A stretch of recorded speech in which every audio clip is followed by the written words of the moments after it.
আজি নগাঁও জিলাৰ বহু হাজাৰ ছাত্ৰ ছাত্ৰীক আমি সাইকেল বিতৰণ কৰিলোঁ, স্কুটি দিলোঁ আৰু লগতে আনন্দৰাম বৰুৱা বঁটাৰ মাজেৰে 12,500 টকাকৈ তেওঁলোকৰ বেংক একাউণ্টলৈও পঠিয়ালোঁ।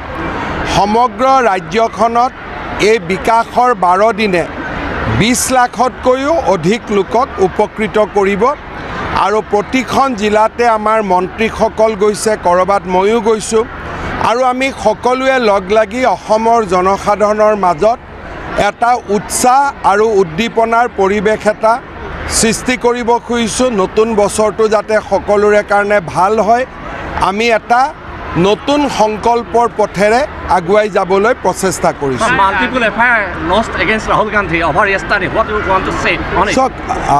ৰাহুল গান্ধীৰ যোৱাকালি যি ব্যৱহাৰ, সেই ব্যৱহাৰে আমাক সকলোকে স্তম্ভিত কৰিছে।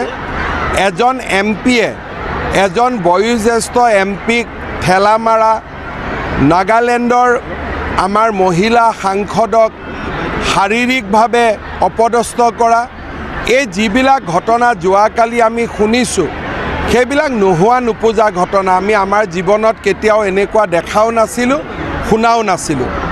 মই ভাবোঁ যে ৰাহুল গান্ধীৰ আচল চৰিত্ৰ মইতো আগতেই জানো তেওঁৰ চৰিত্ৰ, এতিয়া তেওঁৰ চৰিত্ৰ ৰাইজৰ সন্মুখলৈও আহিছে আৰু ৰাইজে লাহে লাহে বুজি পাব যে এনেকুৱা নেতাই আমাৰ দেশলৈ খালি অন্ধকাৰ নমাই আনিব। তেওঁলোকে ক'তো আমাক আশা নেদেখুৱাই, পোহৰ নেদেখুৱাই সমাজখনক বিভক্ত কৰিব, সমাজখনক অন্যায় কৰিব।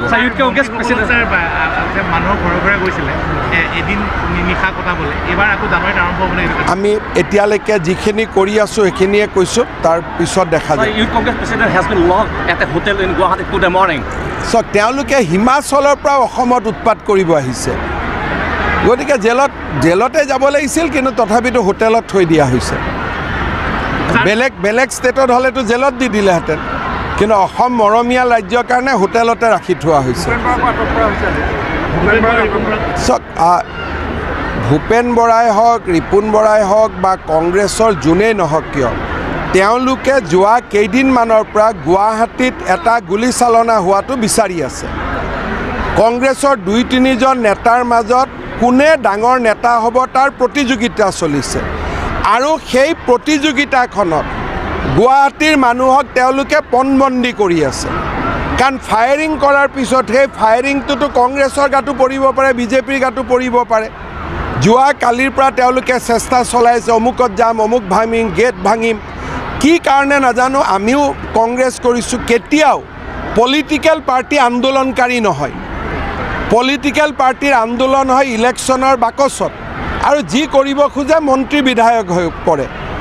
ৰাজনীতি কৰা দল কেতিয়াও ছাত্ৰ সংগঠন হ'ব নোৱাৰে, যুৱ সংগঠন হ'ব নোৱাৰে। আন্দোলন কৰাটো পলিটিকেল পাৰ্টিজৰ কাম নহয়। তেওঁলোকে গুৱাহাটীত এটা গণ্ডগোল হোৱাটো বিচাৰিছে আৰু আমিও চাম যাতে তেওঁলোকে গণ্ডগোল কৰিব নোৱাৰে। তাত মোৰ ক'বলগীয়া একো নাই, এইটো তেওঁলোকে জানে। বেমাৰ আছিল নাছিল এইবিলাক বিষয়ে মই মন্তব্য দিব নোখোজোঁ।